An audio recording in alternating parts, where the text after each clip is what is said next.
Welcome back to the fish tank. I am Cole, and today is the day, June 1st, and it's the due date of the 2-in-1 Tow Truck Challenge. Sponsored by myself, Cuda's Diecast Customs, and Caliper 50's Customs. So, me and Tom over at the range wanted to bring and introduce a little challenge for everybody to introduce summer and to make it fun.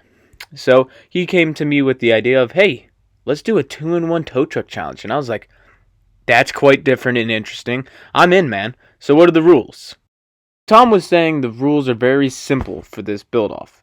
All you got to do is use 2 castings of any kind, and they can be used in any way as long as there's 2 cars that are made into one. Scrap metal and different scrap parts are allowed. Also, 3D printed and custom parts are also allowed. Build is due, of course, 6 a.m. on June 1st, that is right now. And the most important rule of them all is to have fun with this one. And I know I did, and I know he did as well. I just can't wait to see what you guys did and see your guys' reaction to our builds and with everyone else's who took part. So let's jump into this video, guys, and let's see what crazy madness the fish tank has built today.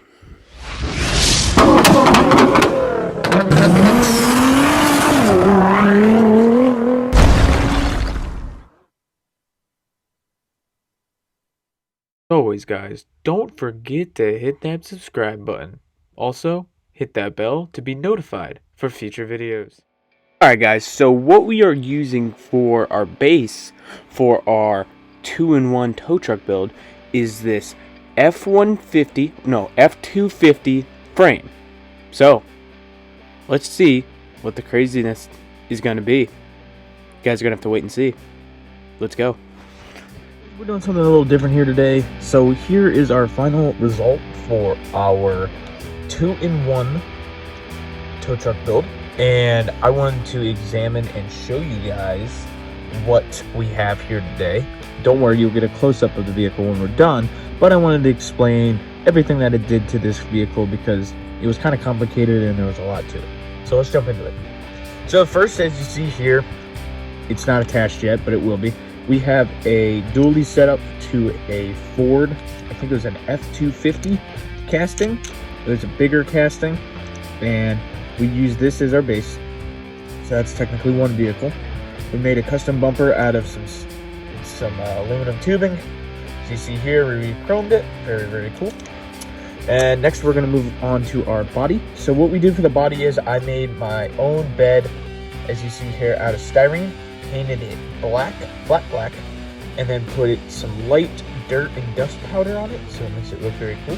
We did do a custom I won't lie to you guys, I'm not sure what you call this, the extension arms for the tow truck, and we did a clever little thing for the wire. We used a metal tube as the holder, and then we used wire, my bad, for the wire or for that itself. So we just put it up here, obviously, and for a hook, we used something a little different that probably other people are going to do too, but I used a fishing hook, a small fishing hook, as the tow hook.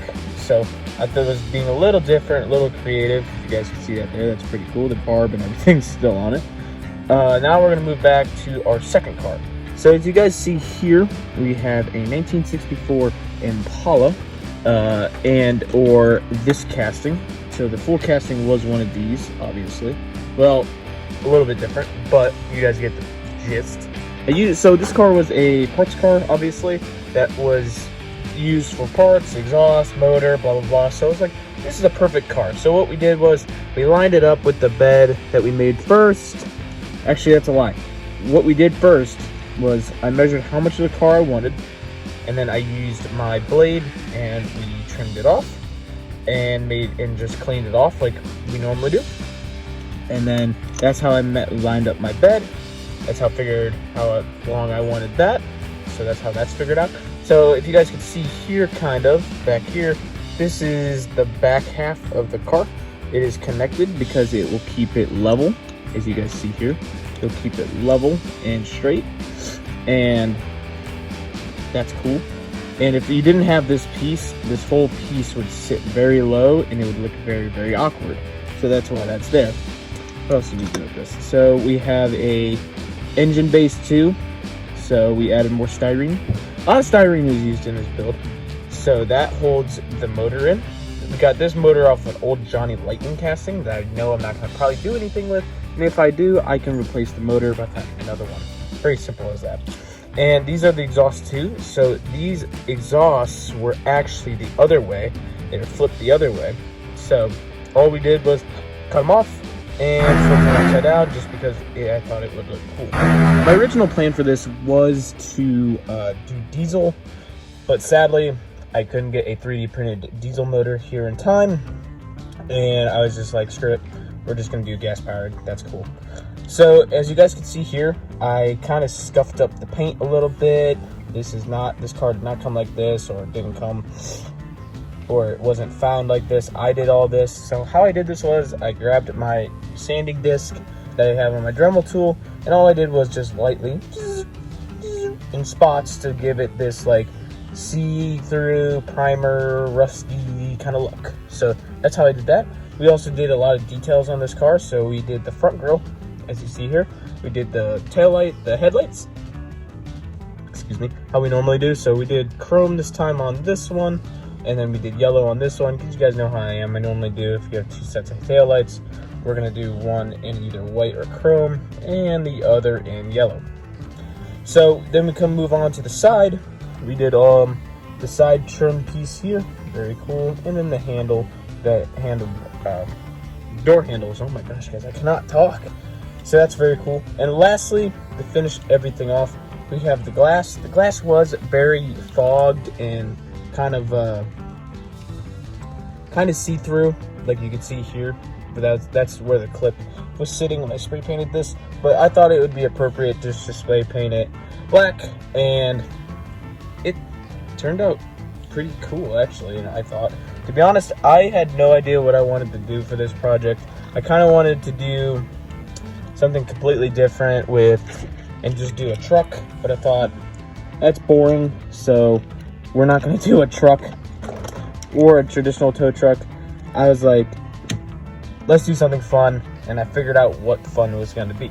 To be completely honest with you guys, my inspiration came from a TikTok video I saw of it was a late 50s Rolls Royce that was spliced in half like this, and it had a flat long bed on it, and it was on a dually.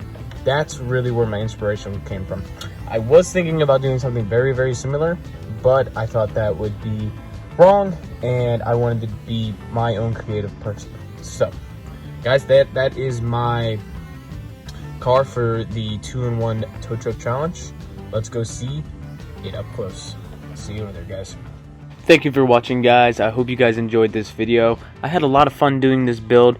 And guys, make sure to go check out Cowper50's Custom and his tow truck build, as long as with others who took part in the tow truck build.